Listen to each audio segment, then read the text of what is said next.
about me and how now I'm taking care of my grandmother and my godmother. And what God has revealed to me is that Alzheimer's even comes from unforgiveness as well, because it's the spirit of infirmity.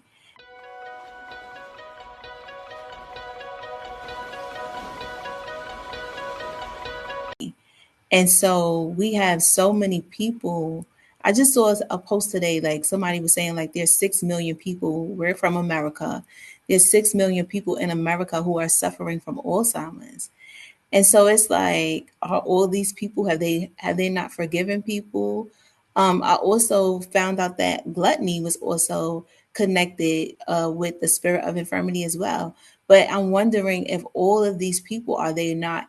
For my grandmother, I was I was told by God that it was from unforgiveness, and so it's like me even sharing that. It's like her now, she's like in her 80s, and it's like all that time that went past, like she was holding on as she suppressed things. And so it's like infirmity, I mean, unforgiveness opens the door to the spirit of infirmity, which opens the door to sickness and illness. And so that's what I'm talking about when I talk about on earth, because it's like, do you want to be tortured here and when you leave the earth? So it's like, this is why God gives us the word, which is a manual of how we are to live our life. And it tells us that we are to forgive, because there are consequences for not following anything that God does. And this is why God gives us the word to show us and instruct us what it is that we are to do, because he knows what's on the other side of it. And when you even think about the spirit of infirmity, it's an open door for the enemy as well. And so that's when I talk about when it says torture, and I'm going to give this the definition of what a torturer is. In the Greek, it means to torture or torment. When you think about someone who has Alzheimer's or even dementia, we're talking about the mind. Many of them deal with hallucination. They deal with hallucination. They forget. Their memory is gone. Some of them forget how to feed themselves. And the disease goes into stages, but it's very spiritual. And so that God was showing me this, as I was taking care of my grandmother, because I was like, what spirit is this? And I heard infirmity. And so when you think about it, it's like God is calling us to forgive, because it's like, again, I go back to, we have no choice. Like, we have no reason to not, because it's like, what did he send the son for? What did the son shed his blood for? And it goes back also to, if he has forgiven us, who are we not to forgive? And I'm not saying that because there's certain things that are harder than others for us to forgive, because I'm going to talk about, maybe someone may have been sexually abused, which you brought up, Miss Michelle, sexually assaulted, or someone may have been abandoned or rejected. But it's like, we got to take those things back to God. And even myself, I dealt with rejection, rejection from my father not being there, but I had to take that to God. And, so it's so important. That's what I mean by the torturing on earth. Like, people think, oh, it's just, I won't forgive, but he calls us to forgive, and it's reasons why he calls us to forgive. Yes, it's so true. And, even as a nurse, the amount of patients who had Alzheimer's, who had dementia, and even, to see their lifestyle. Um, I told you, Hakima, that oftentimes when I went to the unit, I felt like I was on punishment. Lord, Lord. Because it really is a lot to handle, and for you to be taken care of too, yeah. Trust me, I was on a unit and I had like maybe about 38. I think it Hmm. was 38. And I was just like, oh my goodness, why would they do this? Girl, I have two, and you had 38. Girl, there were days when I had one, and I was like, Lord Jesus, I'm telling you, if it wasn't for prayer, if it wasn't for God, me falling on my knees and praying, like, God, please help me, because it's not easy. And it ain't for the faint or the weak. Okay? People could talk and say all they want, but being a caregiver and taking care of someone who has dementia or Alzheimer's, it ain't for the faint, the weak. You got to be strong. You got to have a prayer life, because it's also too, you got to remember that it's not them.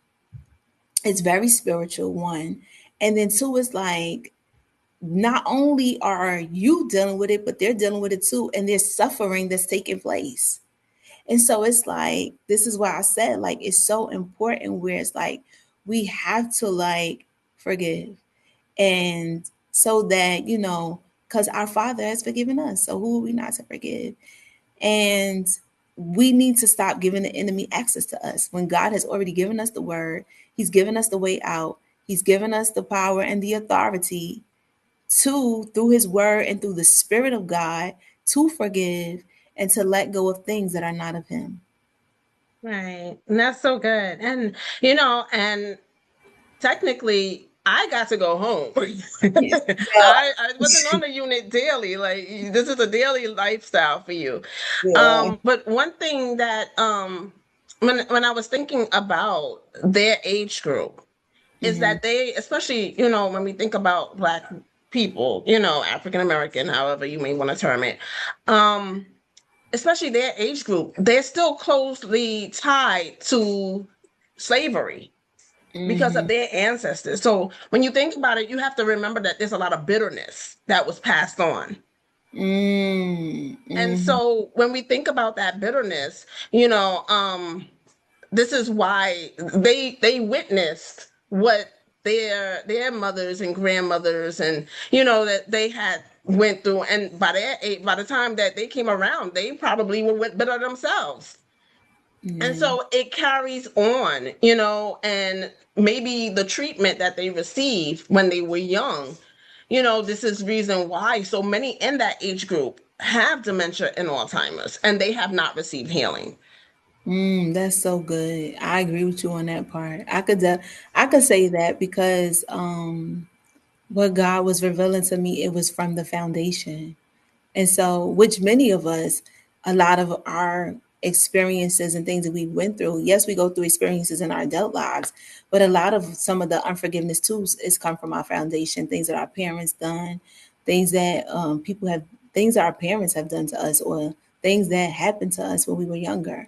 And so, yeah, I agree with you, totally, as far as that is concerned about the era that they grew up in, and what they had to witness and what they had to experience. Some of them don't have much education because they weren't able to get much education. Some of them, not a lot of opportunities and things of that nature. And like you said, the things that they saw. And also, too, what popped in my head when you said that was they kept their business, and they didn't release anything. And that's why too it was lying dormant. They kept everything to themselves, especially in the Black community, and they Right. just kept on that strong face, like, I'm strong. You had the strong grandmother, the strong mother, strong great grandmother, and it's like they just kept things to themselves. But we are a new generation, and God is calling us to release these things. He's given us the knowledge and the wisdom and the understanding, like, okay, it's time to release and let go, so that we're not continuing on generational curses and we're breaking generational patterns.